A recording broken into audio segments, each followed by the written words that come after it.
नमस्कार दोस्तों। क्या आपने कभी सोचा है कि जब आप अपनी पूरी ऊर्जा को एक ही दिशा में लगाते हैं तो क्या चमत्कार हो सकता है। आज हम बात करेंगे शक्ति के नियम 23 की कॉन्सेंट्रेट योर फोर्सेस, यानी अपनी शक्तियों को केंद्रित करें। तो आराम से बैठ जाइए और तैयार हो जाइए इस नियम को समझने के लिए एक मजेदार कहानी और कुछ शानदार टिप्स के साथ। दोस्तों, हमारी कहानी शुरू होती है प्राचीन भारत के एक छोटे से राज्य मालिनीपुर में। यहां एक बेहद बुद्धिमान और साहसी युवती रहती थी जिसका नाम था राधिका। वो अपनी मेहनत और बुद्धिमानी से पूरे राज्य में मशहूर थी।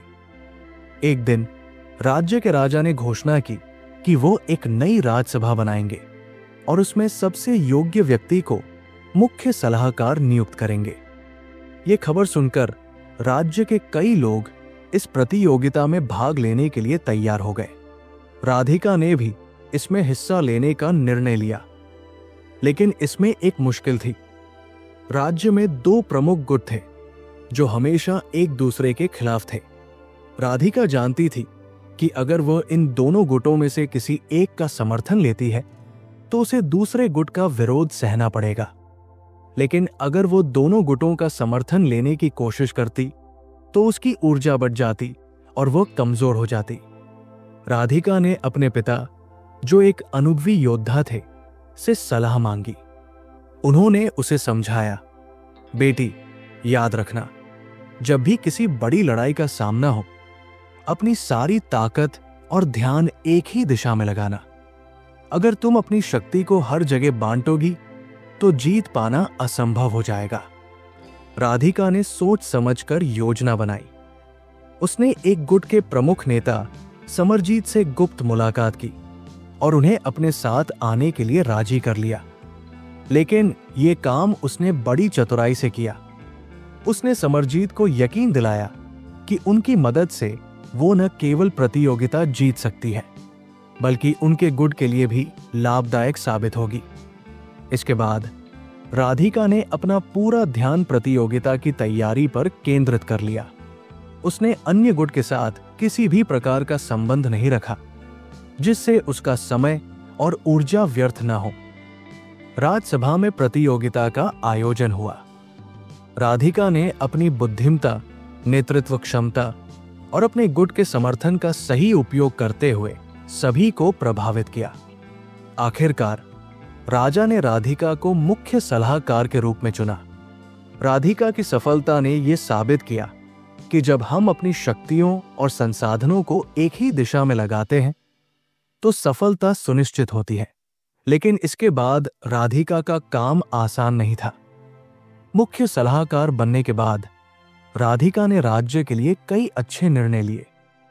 उसकी लोकप्रियता बढ़ने लगी। लेकिन दूसरी ओर जिन लोगों ने उसकी सफलता को स्वीकार नहीं किया था, वे उसके खिलाफ साजिश रचने लगे। विशेष रूप से दूसरा गुट जो राधिका के साथ नहीं था, अब उसे गिराने की कोशिश में लग गया। एक दिन राधिका को सूचना मिली कि दूसरा गुट राजा को यह विश्वास दिलाने की योजना बना रहा है कि वो राज्य के खजाने का दुरुपयोग कर रही है। राधिका ने इस बात को गंभीरता से लिया और इस समस्या का हल निकालने की ठानी। राधिका ने अपने सबसे भरोसेमंद सहयोगी समरजीत के साथ इस पर चर्चा की। उन्होंने सुझाव दिया कि वह अपने कामों को पारदर्शी बनाकर राजा और जनता को अपने पक्ष में करें। लेकिन राधिका जानती थी कि केवल पारदर्शिता से बात नहीं बनेगी। उसने एक और योजना बनाई। राधिका ने राज्य में एक बड़ा अभियान शुरू किया जिसमें उसने अपनी ताकत और बुद्धिमत्ता को पूरी तरह से केंद्रित कर दिया। उसने राज्य के खजाने से गरीबों के लिए भोजन, शिक्षा और स्वास्थ्य सेवाएं उपलब्ध कराई। इसके अलावा उसने उन इलाकों में विशेष ध्यान दिया जहां दूसरा गुट ज्यादा प्रभावशाली था। राजा ने देखा कि राधिका की योजनाओं से राज्य में समृद्धि बढ़ रही है। वो उसकी ईमानदारी और नेतृत्व क्षमता से प्रभावित हुए। जब दूसरा गुट राजा के पास जाकर राधिका पर आरोप लगाने पहुंचा तो राजा ने उन आरोपों को सिरे से खारिज कर दिया। दूसरे गुट को समझ में आ गया कि उनकी ताकत राधिका के खिलाफ टिक नहीं सकती, क्योंकि उसने अपनी ऊर्जा सही दिशा में केंद्रित कर रखी थी। धीरे धीरे दूसरा गुट कमजोर हो गया और राज्य में शांति स्थापित हो गई। राधिका ने अपने अनुभव से सीखा कि जीवन में न केवल अपनी ताकत को केंद्रित करना जरूरी है, बल्कि अपने दुश्मनों को कमजोर करने के लिए उनकी कमजोरियों को भी समझना आवश्यक है। तो दोस्तों, राधिका की ये कहानी हमें 3 बड़ी बातें सिखाती है। नंबर 1, अपनी ऊर्जा को कभी बर्बाद न करें, उसे एक ही दिशा में लगाएं। नंबर 2, सही सहयोगियों का चयन करें, बिना सोचे समझे सबके साथ जुड़ने की कोशिश न करें। नंबर 3, ईमानदारी और मेहनत से आप हर चुनौती को मात दे सकते हैं। तो दोस्तों, ये था द 48 लॉस ऑफ पावर का नियम 23, कॉन्सेंट्रेट योर फोर्सेस, यानी अपनी शक्तियों को केंद्रित करें।